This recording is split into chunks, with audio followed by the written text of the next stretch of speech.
Good evening and welcome to The Right Side, the show where we talk about today's news, views, trends, and opinions from an admittedly conservative perspective.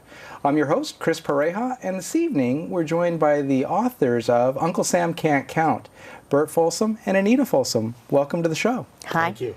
So, what would prompt you guys to write books, especially about things as potentially controversial as Uncle Sam not being able to count? Have you guys done this before?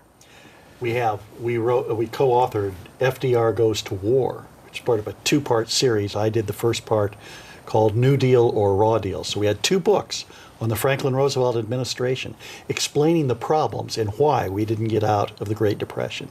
Okay. And so you guys have made kind of a career out of poking the government in the eye. Yes, Burt began lecturing for various organizations, Young America's Foundation, over 30 years ago.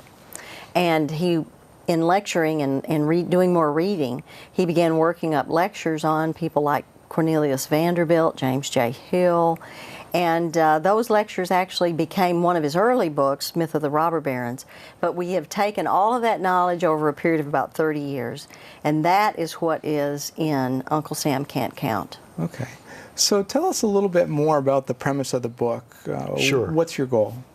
Well, we've had corporate subsidies, these government interventions, trying to pick winners or losers, pick favorites to give federal aid. We've had that going on since the administration of George Washington. And many people don't know that it's gone That's back right. that far.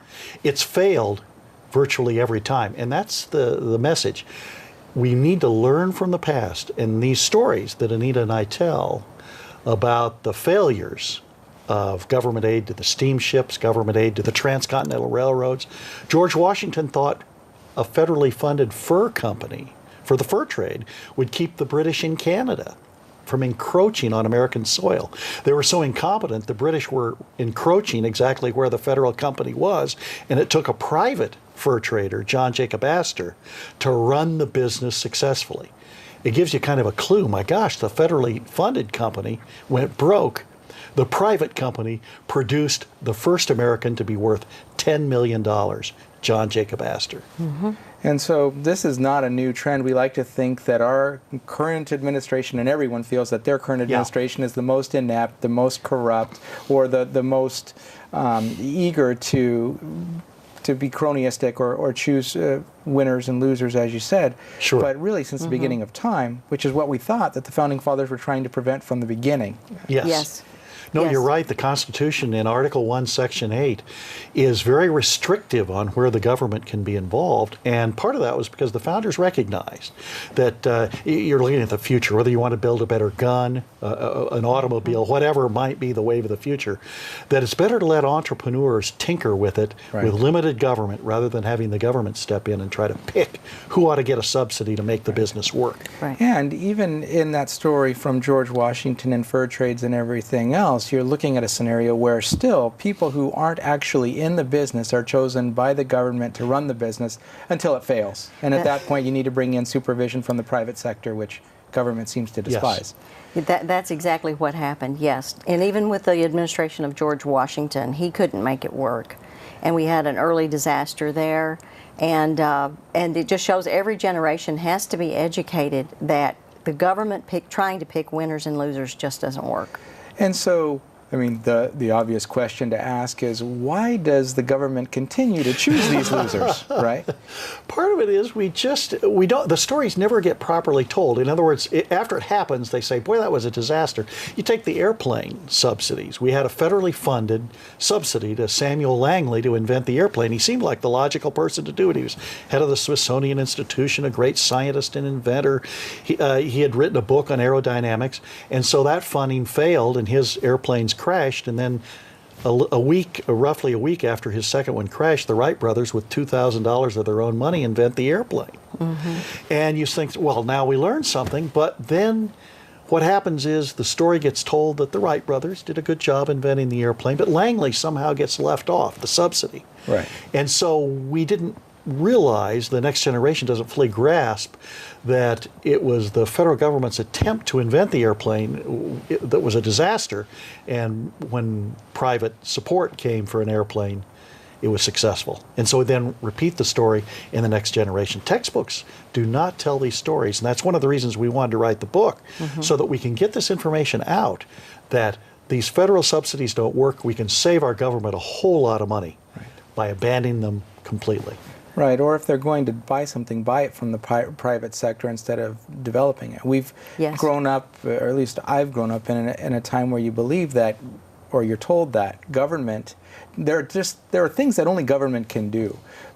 But then the private sector keeps coming in and proving them wrong. For example, one of the myths as I was growing up, when you've got the space shuttle and everything else, is that only government can get us into space or develop an ample space program and everything else. But it wasn't until I was an adult that I went to the Smithsonian and saw what we actually launched into space, which really concerned me. It's like, that's aluminum foil and sticks. That people flew in that? Really? Whereas maybe if the private sector invented it, there could have been something completely more substantial about the rockets and things that we tended to send out. Sure. So exactly. So talk to us about some of the other stories that you've accumulated in the books and how cronyism, or at least government subsidies, lost out to. Well, of course, one of the biggest trends right now is green energy, and we have an entire chapter on that.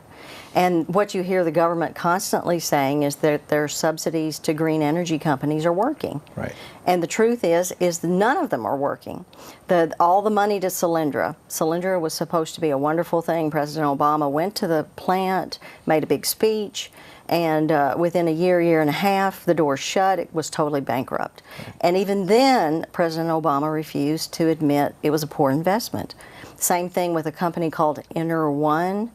And with that, our esteemed vice president went, made a big speech there. One was bankrupt within a year or so. Total disaster. The ethanol subsidies, we're not anti-ethanol if it's done by the private sector. And we need American entrepreneurs who can come up with a way, a system, a product to produce ethanol and make it economically feasible. The government simply pouring money into ethanol subsidies has been a disaster. It's run up the price of corn for a while there. That's why chicken and other products that are corn-based often were so expensive.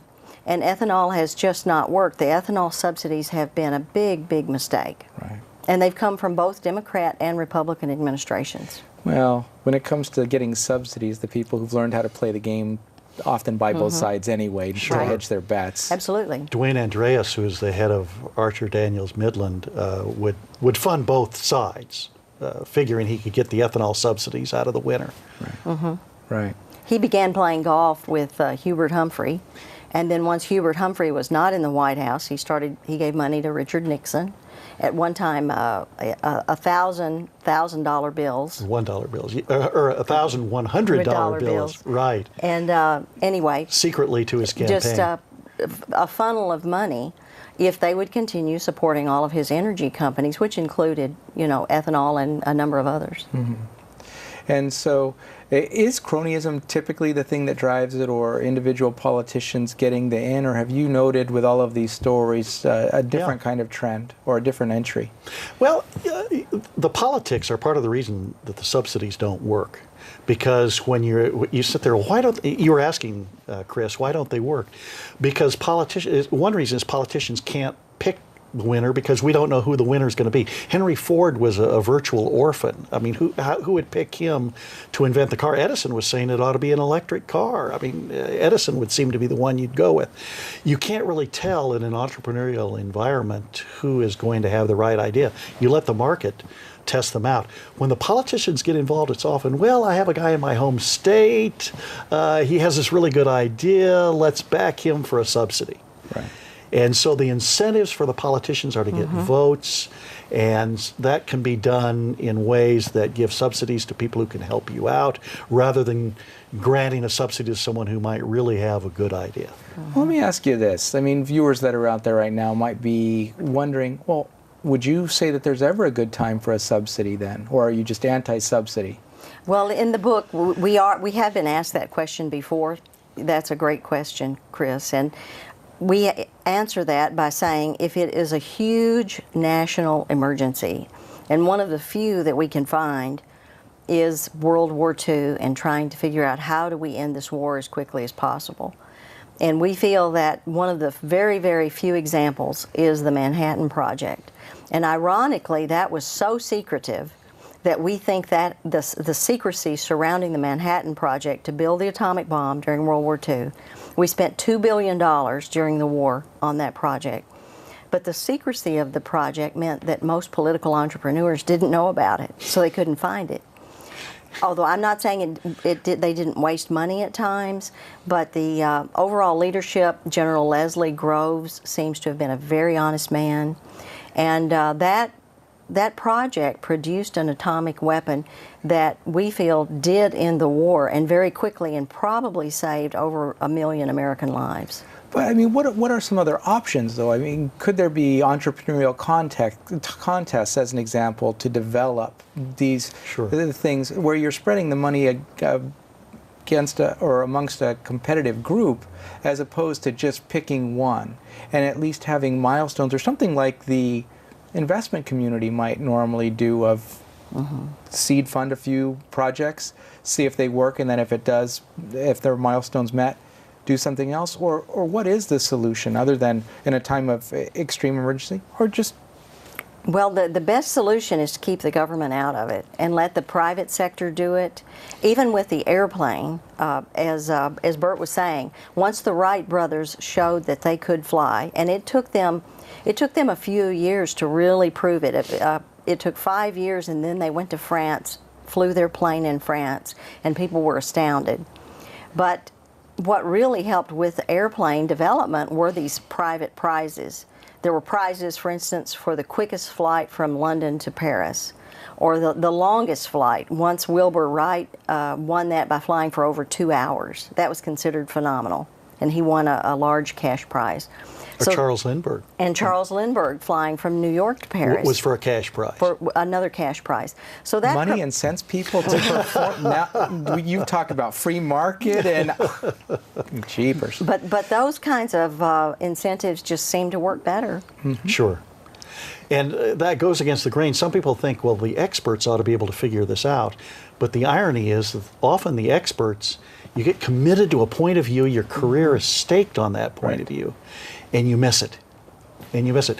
And even great entrepreneurs miss it. Andrew Carnegie, the greatest steel entrepreneur in American history, was committed to rails. He thought it was always going to be rails. Well, then when we switched in the 1900s to skyscrapers as being the major source of steel, the company U.S. Steel ultimately could not make the transition because you're so committed to one way of doing something. So often the experts, even those who've succeeded in the past, can't make the next leap for the next generation to get the job done. And politicians do not like to admit mistakes. They know that's going to, that may be a shock, but they know that's going to be played back the next time they run for office. Yes. And getting a politician to admit money spent was wasted is, how often have you heard anyone say that when they were the ones who voted for it? Very seldom. Right. And we see this with a lot of the steamship subsidies. The Congress just could not admit that they were backing the wrong people, so they kept increasing the steamship subsidy. Yes. Throw more money at it. That's Throw right. more money at it. And what you're advocating is instead of going for experts and government, Sure. root for the impassioned lunatic, because they'll figure it out. They'll That's get what to- Steve Jobs said. We opened the book actually sitting here in Northern California with a quote from Steve Jobs, that entrepreneurs are people who are crazy enough to think they can change the world, and they often do. Right. But other people think they're crazy. And some of our entrepreneurs, we talk a lot about Herbert Henry Dow in Midland, Michigan, which was a very off the beaten path place when he began Dow Chemical. And they called him Crazy Dow. He blew up a lab. He burned down his lab one time. He was trying to come up with chemicals out of bromine, and there were lots of waste products being thrown down the drain. He was determined to use those waste products, and he made something, and it blew everything up. His investors were furious. You know, all the equipment was burned up. So they called him Crazy Dow. James J. Hill, they called he was going to compete with the Transcontinental Railroads that were government funded. He did and beat them, but his initial line was called Hill's Folly. James J. Hill building the Great Northern Railroad. These people are looked at as being oddballs and certainly not worthy of any kind of federal funding. And it's good that they didn't have it. Maybe that would have made them worse instead of better. And people thought the Wright brothers were very strange. And they went to Kitty Hawk, North Carolina because it was remote. They didn't want anyone stealing their ideas. They had this flying contraption. They were ministers' sons. They wore stiff white collars and ties even when they flew the planes and pushed the gliders and the plane, their flying machine up the hill with a tie on. And the locals just thought they were crazy, but they liked them because they were, polite. They didn't smoke, they didn't cuss, they didn't drink, and they were very kind to the children. So they just humored them. And then one day this contraption took off and flew, and the locals were just bug-eyed. They actually made it. I never, until you were going through your details, I wouldn't have associated the Wright brothers with the Tea Party before, but you're talking about religious fanatics who are conspiracy theorists who believe they can change the world and fly. Yeah, it sounds like they were Tea Party in between or something. They'd fit right in. Oh, They would. polite to the children and everything else. It seems to fit. So tell me about some of the other stories that you guys have collected, because I mean, these are things where I think you're dispelling a lot of the myths about the grandeur of government. Well, you definitely are. So, right. We need to keep in mind here, Chris, that some of this sounds depressing. Oh my gosh, failed government subsidies. And that's in there. We need to learn from it. But there's a heroic element in there because there are entrepreneurs who were competing against the subsidized companies and defeating them. Right. Even though the other company had a subsidy from the government. Cornelius Vanderbilt became the first American to be worth $100 million. He starts out from this poor family in New York, and he's sailing steamboats for another fellow. Well, he eventually earns enough to buy his own, and pretty soon he's competing against this government-funded company that's going across the Atlantic, and another one that's going out eventually through Panama to get to California. This is before the canal, but they're using a railroad in Panama to get people out to California for the gold rush. So in the 1840s and 50s, he's competing against them successfully. He cuts prices. Even with a government subsidy, the government company was charging $500, $600 a passenger. Vanderbilt was doing it for $30 and $40 a passenger with no subsidy. He was serving them food. He was being very efficient, and he ended up making a profit, whereas the government company, charging more with a subsidy, went bankrupt. Well, you're almost describing our local bus systems here as far as to go on a bus. About 35% of the overall operating charge is covered by fares. The rest is subsidized, and they're saying they're losing money at $3, $6 a ticket or something like that, where a private bus company, Megabus, is running people from San Francisco to LA for the same fare with Wi-Fi. That's a good example. I didn't know that. And so you're looking at, again, it's the private industry competing with the government and beating the bejeebers out of them and being successful. But what's interesting about some of the stories that you've told is the entrepreneurs have failed too. But they've come back at it. Because their passion drove them to go beyond possibly their private funding or beyond the money, and they were forced to be more specific and more targeted in their approach. And ultimately they won. The government just failed on a grander scale, a more expensive scale, but to no success. Most entrepreneurs have failed several times, and that makes them learn more, and then they're more careful with their funds when they do it again or they try again. So that it's very common, if you're the mother of an entrepreneur, get ready, because your child is going to probably fail some, succeed some too, but the failures are going to be there. So yeah, if only, because the government has done so many things it's failed at, if only it were the same, where we would have an awesome government because of all of the failure and them getting smarter. Well, the funny thing is the entrepreneurs seem to have more fun than the people with the government subsidies. The ones with the government subsidies are perpetually concerned they'll lose their subsidy. Right. And the entrepreneur wants to succeed by producing a good product at a competitive price. And Orville Wright said, Wilbur and I woke up today, we are doing what we want to do, trying to do it the best way we can, and nothing could be happier for us than to do that. Right. Okay, so other stories. Was there one that was particularly unknown to you and to many of the people that you've come across that would just puts a point on it for you? Well, I think one chapter in the book that would be new to many people, we've lived a lot of our married life in Michigan. Okay. And Michigan had an early governor who was only 19 years old. Governor of the state at 19. At 19, Governor Mason. And at that time, as Michigan came into the Union in 1837. Right. He was technically acting governor, but anyway. He was acting governor, and then he was governor of the state. The big rage at that time was the Erie Canal. The Erie Canal was built and opened. What year was the Erie Canal? He's the one with the date. 1819. And the Erie Canal was a huge success. Well, everyone jumped on the federal or state-sponsored canal bandwagon, if you will, and Mason did too, and decided that what Michigan needed was a big canal.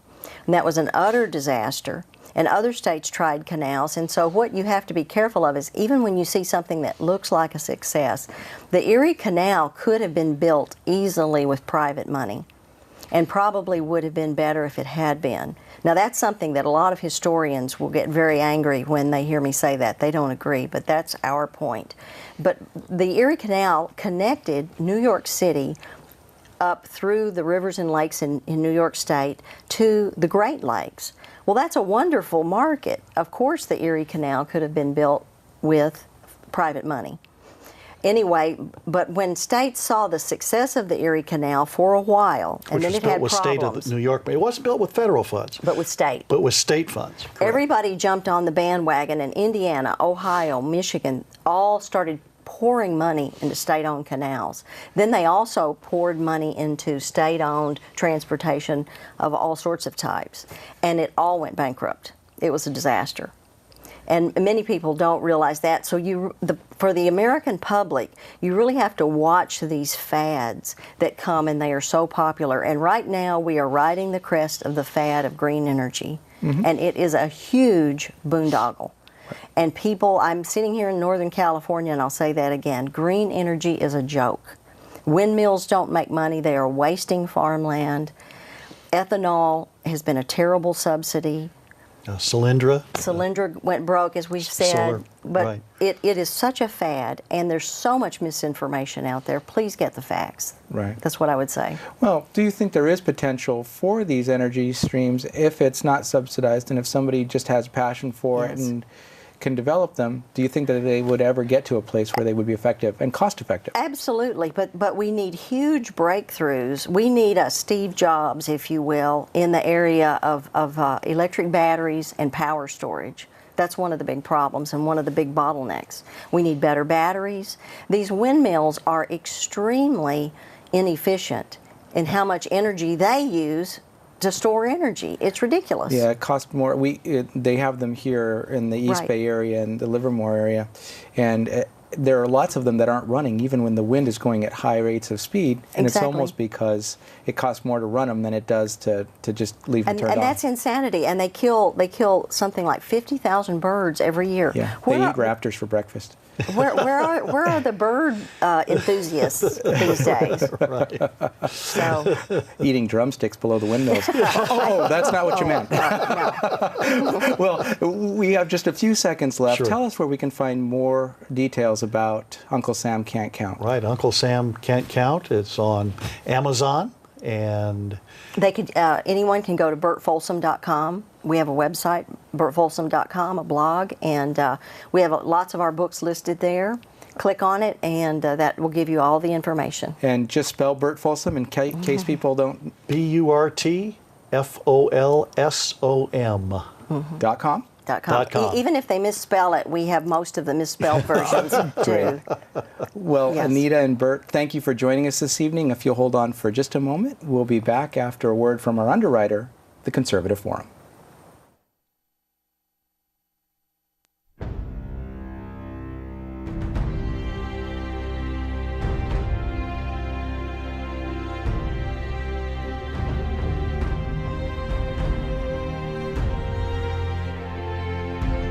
The Conservative Forum of Silicon Valley began with 20 conservatives meeting at a restaurant in November of 2003.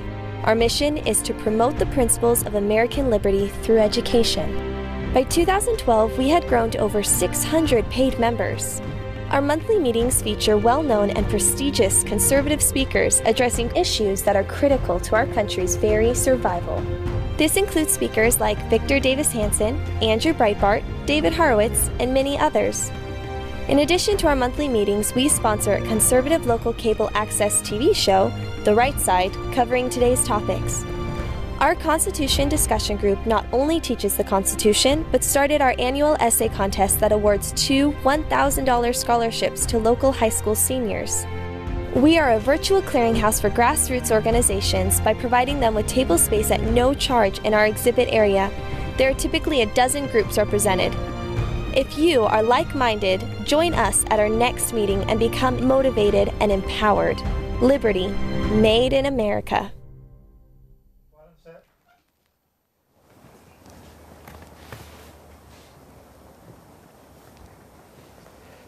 And welcome back to The Right Side. That was a word from our underwriter, the Conservative Forum. And while we appreciate them immensely for making this show possible, what they're best known for is their speaker series. And that was the reason, actually, that we were blessed to have Burt and Anita with us here in the studio this evening, because they will be speaking at the forum this evening, and I believe that starts around 7:30.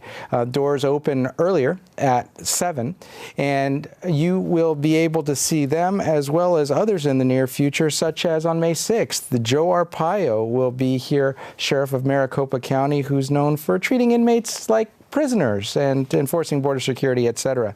June 3rd, Nani Darwish. August 5th, Gun Owners of America. In September, on the 2nd, is Mark Mix, and October 7th is Pam Geller. You can find out more at theconservativeforum.com, but to give you a little bit of insight, normally, first Tuesday of each month, you'll find us at 432 Steerland Road, about 3 minutes from here in Mountain View.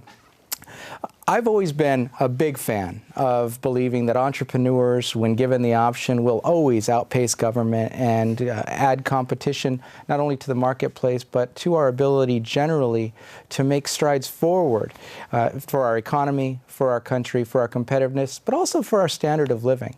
And Uncle Sam Can't Count is a prime example, or actually a combination of many examples of just that fact. I encourage you to take a look, learn more about Burt and Anita and the book at burtfolsom.com, and do your research and see if maybe you can be inspired to make changes for the positive as well, and take out government subsidies altogether and let the people who know what they're doing do what they do.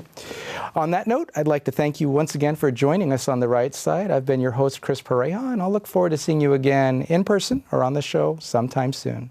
Thanks again.